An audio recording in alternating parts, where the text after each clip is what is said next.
Nick Kypreos, Justin Bourne, Sammy McKee, Andrew Adams, who's doing a hell of a job on a crazy Friday. And Jake, you as well, buddy. You as well. Okay, let's welcome him in. As I said before, a two-time Stanley Cup champion.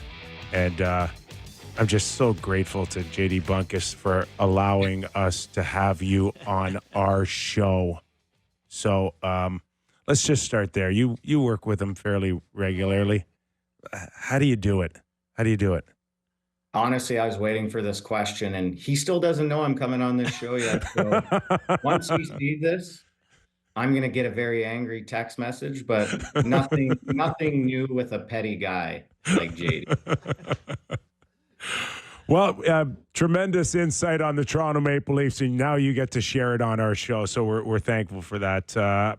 In terms of what you saw, what you expected at the beginning of the season, the training camp, new coach, new attitude, here we are past the quarter mark. What's your overall assessment, Chris?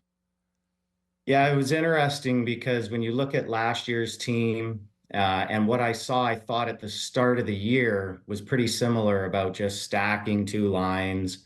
Obviously, they changed stylistically to what they did previously, but they didn't really change much until the injuries took place, and they were kind of forced into a situation to see what their depth has, to see how their top players that are in the lineup play with depth. So I don't think I really saw the true Toronto Maple Leafs until all those injuries happened, when you could see what their depth could do and how their top guys could play. And then what I thought what happened then is those young guys came into the lineup and almost showed the older guys, this is how Craig Berube wants to play. So I am now interested to see, when the older guys get back in the lineup, are they willing to buy in to the real Craig Berube style of hockey, which the young guys have kind of laid the groundwork. Steger, thanks for joining us. And I do want to ask you about the Clever app a little bit before we let you go today. But before I do that, you saw the evolution of the Chicago Blackhawks, and they're great players and what they had to do with their skill set to become champions, and you being a part of that as well. Are there lessons that the Toronto Maple Leafs great players can learn from the evolution you saw the top guys on the Blackhawks go through? The biggest thing the top guys on the Chicago Blackhawks had to understand is you're not going to get 100 points on a Stanley Cup winning team. You're not going to always get 120 points from your top guys. Those are just things that Patrick Kane, you look at when we won the Stanley Cup, 88 points one year, 82 points the next year. These guys were willing to sacrifice points, understanding that other guys had to get involved into the game. So the biggest thing, I look back on my time, and then when I look at the Toronto Maple Leafs and I look at other top teams, the top teams, top guys sacrifice. They sacrifice their point total. So when I look at the Toronto Maple Leafs, that's why it's not important to see guys get 70 goals. I mean, it's important for the game and building the game, but to me, it's not important to winning a championship. William Nylander, Mitch Marner, Austin Matthews may have to play on a third line, may have to get other guys going. I know it sounds crazy. That's what I would do. You have to be willing to sacrifice your point totals. You have to be willing to sacrifice maybe individual awards in order to win a Stanley Cup. And those top guys in the Chicago Blackhawks, every single guy I played with, were guys that sacrificed, whether it was on the ice or off the ice or ego-wise, every single day. We're talking to Christopher Stieg, two-time Stanley Cup champion and creator of Clever app, which we're going to get into it. It's very good. We're going to get into it before we let you go. But I just want to stay with the comparison of your Stanley Cup champion team in Chicago and Taves and Kane. And can the Leafs turn Matthews and Marner into that? And where is Nylander in all of this? But is that where it needs to head for you? Yeah, I agree. I think it needs – so actually, if you look at the first Stanley Cup in 2010, Taves and Kane predominantly played together, but they were young guys. Once the salary cap got too high and guys had to leave, you had to split Taves and Kane up to carry their own lines. That was a big piece of their evolution, is having to split those two guys up. They'd still get their power play looks and power play time together. And then if you're looking at the Nylanders and all these other guys, you have Patrick Sharp who could carry a line. You have, in the 1 year, Dustin Byfuglien could carry a line. You had guys like David Boland and certain guys underneath. But the thing with our Stanley Cup teams in Chicago is you would look at the ice time some nights, and Taves would have 18 minutes, Kane would have 18 minutes, and Dave Bolin would have 19 or 20. It just really depended on the matchups Q wanted to see and the coaching staff wanted to see.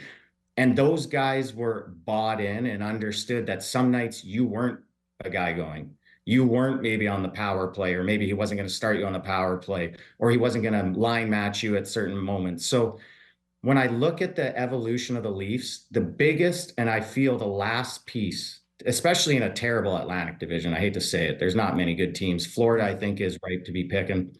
But I think the last piece to this team is the buy-in and the willingness to give up in order to get. And if I look at the Leafs team, I think that's it. Their top guys are unbelievable players, but they're going to have to sacrifice either minutes, what line they play with, point totals. Because again, I look at the East even, it's ripe for the picking by these guys. They're a great team, but those top guys are going to have to buy in order to make it work.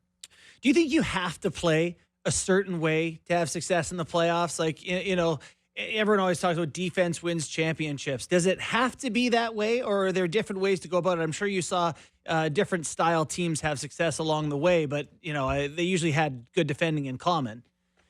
Yeah, good defending is a big thing, but you just got to be able to beat teams every single way. You got to be able to grind them down low. You got to get pucks out of the zone fast. You have to kill penalties. PP to me at times is an interesting stat in the playoffs. You've seen teams in the past not have a great PP, but your 5-on-5 play of how quick you got to get the puck up the ice, how much you got to grind in the zone, and then also turn shifts over. Sometimes I watch the Leafs, or I watch certain teams that maybe haven't made that hurdle. They get into the zone. They extend their shift for a minute and 10 seconds. They're not getting off the ice. That's part of the sacrifice piece that I was talking to you about. But those type of shifts in a Stanley Cup playoff series, in long ones, getting turnover on your line changes, and understanding sometimes in a matchup when a coach does want you on the ice and doesn't, you have to get off the ice in case. So, but that's a buy-in from the team and the guys in that situation. Chris, I got to ask you about the Marner situation, because we know everybody's got one, right? An opinion on this. And it's either get him signed now, no, wait for the playoffs, get him signed now at X amount and no more, give him whatever he wants. Like, where do you see this from your view, and how it plays out, or how you would play it out? Yeah, so from the start of it, you're either in the camp of he's got to go or he's got to stay. I've always liked Mitch being a part of this team. I think he is an important part of this team, depending on the salary cap that he's coming in at. I've always said if he's the $13-14 million guy, I think it's hard to make him that guy on this team. If he's willing to sacrifice some dollars, maybe sacrifice ice time where he is in the lineup at times, depending on a playoff series and stuff like that, he's an integral part to this team. Now, I don't know where it's going to go. I don't think I would end up, whether I'm in Mitch's camp or in the Leafs camp right now, I don't think you do the deal. I mean, you look at history of Nylander, you look at the history of some guys doing deals and then maybe they cool off, and also getting a little hot and heavy in regular season. We need to see, I think, what Mitch can do in the playoffs. I think he can do it. I think the way he needs to play at times needs to change a little bit in the playoffs. That's not to say he can't do it. But if I was the Toronto Maple Leafs, I'd definitely hold off a little bit longer, see how this turns out over the year. And also for Mitch, it's a good thing if he holds out and he goes off for 100 points this year, he's going to get paid as well. It might not be as good for the Leafs, but I think you need to see how this whole situation works out. I mean, this has been 8 years now of asking for playoff success from guys. You need to see if this actually is the year that they turn it up and get the job done before I think anything gets done. Did you want to follow on that? No, I'm good. Jacob Trouba got traded today. Not sure if you saw that. Kind of a big deal in the NHL. Yeah. What are your thoughts on guys getting dealt who have no move clauses, and organizations going to guys who have these deals and saying, we just don't want you anymore? First off, Barney, you look exactly like my brother. This is so strange. You've actually said that before. Where you're in with my brother. It's crazy.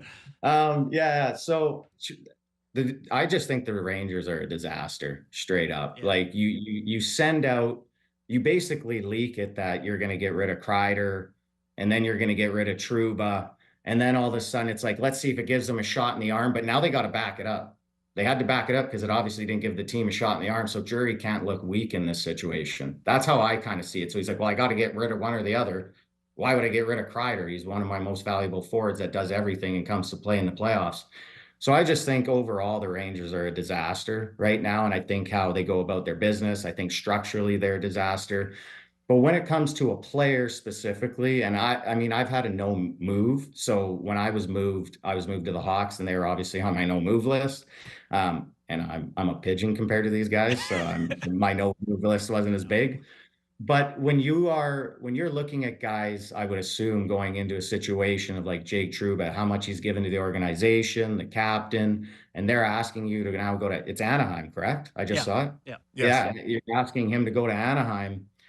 I mean, that's probably got to be a hard conversation for Jake. And then I'm sure he's just sitting there like, how much more crap can I take? Right? Like, I'm the captain of this team. You're leaking stuff about me. So I think there's some unprofessionalism there, especially from the New York Rangers side for Jake. But as a player, those things are tough, man. I mean, you're put in a situation where you're doing whatever it takes for a team. They obviously don't want you in that situation anymore. They think you're a problem within that team. And hey, we all have egos. We have big egos. And that's why these players are where they are, is because of that. So when someone chips away at that, that hurts a lot. So I don't envy for what Jake's going through. I also don't like how the New York Rangers have handled it. And I think overall, like I said, across the board, they're just a disaster. The Toronto Maple Leafs may be taking a new approach to salary management, which could directly impact Mitch Marner's contract negotiations. During Kyle Dubas' tenure as general manager, the team didn't hesitate to spend heavily, and this trend began with a 6-year extension signed by Marner in 2019. At the time, Marner's $10.9 million annual cap hit set the market for superstar wingers, surpassing comparable players like Mikko Rantanen of the Colorado Avalanche, who signed a 6-year deal with a $9.25 million annual cap hit. Now, however, times seem to be changing. TSN's Pierre Lebrun recently reported that the Maple Leafs have implemented an internal salary cap, aiming to ensure no player earns more than captain Austin Matthews, who signed a 4-year extension worth $13.25 million per season in August 2023. The team's primary concern revolves around Marner's agent, Darren Ferris, who, according to Lebrun, might push for a percentage of the total salary cap instead of a fixed dollar amount. This could result in Marner's cap hit exceeding Matthews' $13.25 million, conflicting with the Leafs' new financial strategy. Ferris is known for driving negotiations to the limit, often taking his clients to free agency.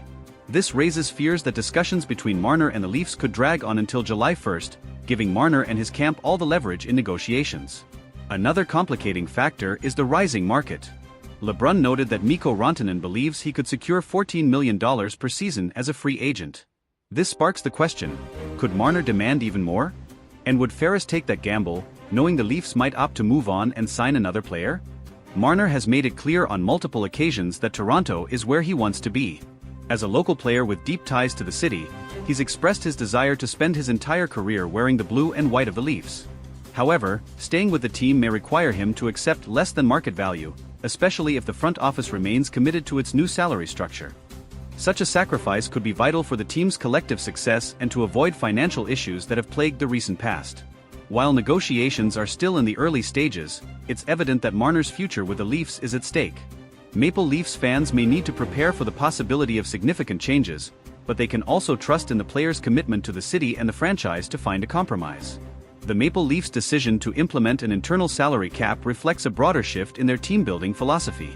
After years of prioritizing top-end talent with hefty contracts, the organization appears determined to strike a balance between superstar contracts and depth throughout the roster. This strategy aims to avoid the pitfalls of past seasons, where a lack of financial flexibility often left the team vulnerable in critical playoff moments. For Mitch Marner, this shift creates a unique challenge. On one hand, his value to the Leafs is undeniable. A consistent top scorer and elite playmaker, Marner has been instrumental in driving the team's offense. On the other hand, his ability to command a salary that rivals or exceeds Austin Matthews could put the Leafs in a difficult position, especially with a potential need to strengthen other areas of the roster. As the 2023-24 season progresses, the Leafs must weigh the potential consequences of sticking to their cap philosophy. Losing a homegrown talent like Marner would undoubtedly sting for fans and the organization alike. However, allowing one player to dictate financial terms beyond the team's structure could hinder long-term success and force painful sacrifices elsewhere. Adding to the complexity is the looming free agency of William Nylander. If the Leafs are to stick to their internal salary cap, they may also face challenges in retaining Nylander, who could command a significant raise. Balancing contracts for both Marner and Nylander within the new framework could prove to be the ultimate test for Toronto's management team. Another factor at play is the team's ultimate goal, winning the Stanley Cup. While star players like Marner and Matthews are crucial, history has shown that depth and balanced rosters often prevail in the postseason. If the Leafs fail to manage their finances effectively, they risk falling short of building a championship-caliber team, even with elite talent. For Marner, the decision to stay with the Leafs might come down to more than just dollars. His connection to the city, the fans, and his teammates could be deciding factors. If he prioritizes legacy and loyalty over maximizing earnings, there's a strong possibility that he'll work with a team to find a deal that benefits both parties. Negotiations will also test Darren Ferris, known for his hardline tactics in securing lucrative deals for his clients. While pushing for top dollar is expected, Ferris may need to weigh the risks of alienating the Leafs management and fanbase. A prolonged stalemate could damage Marner's relationship with the team and